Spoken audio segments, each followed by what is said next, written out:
ಮಂಡ್ಯದಲ್ಲಿ ಸುಮಲತಾ ಇವತ್ತು ಮೀಟಿಂಗ್ ಮಾಡ್ತಾ ಇದ್ದಾರೆ ಬೆಂಗಳೂರಲ್ಲಿ. ನಿನ್ನೆ ವಿಜೇಂದ್ರ ಅವರು ಭೇಟಿಯಾಗಿದ್ದರು. ಅವ್ರನ್ನ ಮಲುವಿಕೆ ಮಾಡುವಂಥ ಏನಾದರೂ ನಡೀತಾ ಇದೆ? ರಾಜ್ಯ ಅಧ್ಯಕ್ಷರು ನಿರ್ವಹಿಸ್ತಾ ಇದ್ದಾರೆ, ಅದು ಸರಿ ಆಗತ್ತೆ ಅಂತ ನಂಗೆ ನಂಬಿಕೆ. ಸರ್ ಈಗ ಕುಮಾರಸ್ವಾಮಿ ಅವರು ತಮ್ಮ ಅಲಯನ್ಸಲ್ಲಿ ಪ್ರಮುಖ ಪಾತ್ರವನ್ನು ವಹಿಸಿದವರು, ಅವರು ಆಪರೇಷನ್ ಆಗಿದ್ದಕ್ಕೆ ಸಾಕಷ್ಟು ಲೇವಡಿ ಆಗ್ತಾ ಇದೆ. ಚುನಾವಣೆ ಸಮಯದಲ್ಲಿ ಬಂದಾಗೆ ಕುಮಾರಸ್ವಾಮಿ ಅವರಿಗೆ ಹಾರ್ಟ್ ಆಪರೇಷನ್ ಆಗುತ್ತೆ, ಅಳುವು ಬರ್ತೈತೆ ಅಂತಂದು ನೋಡ್ರಿ, ಯಾವುದೇ ವ್ಯಕ್ತಿಗೆ ಇಷ್ಟು ರಾಜಕೀಯದಲ್ಲಿ ಸೌಜನ್ಯತೆ ಇರಬೇಕು.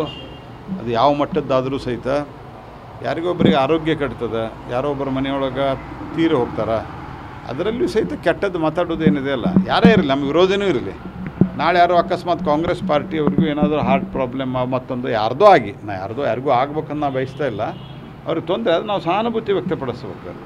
ಅದು ಬಿಟ್ಟು ಯಾರು ಹೋಗಿ ಫೇಕ್ ಆಪ್ರೇಷನ್ ಮಾಡ್ಕೊಳ್ಳಿಕ್ಕೆ ಸಾಧ್ಯ ಇದೆ ಚೆನ್ನೈ ಅಂತ ಹಾಸ್ಪಿಟಲ್ದೊಳಗೆ.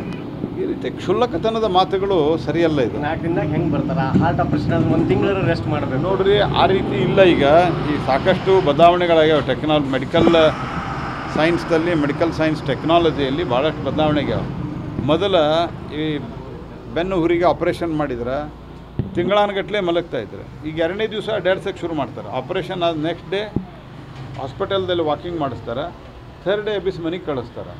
ಯಾವ ಕಾಲದಲ್ಲಿದ್ದಾರೆ ಇವರು? ಅಂದರೆ ಅವ್ರೇನು ಸುಳ್ಳು, ಮತ್ತು ಈಗ ಸ್ಟಂಟ್ ಹಾಕಿದರೆ ಅವತ್ತಿನ ದಿವಸ ಮನೆಗೆ ಕಳಿಸ್ತಾರೆ.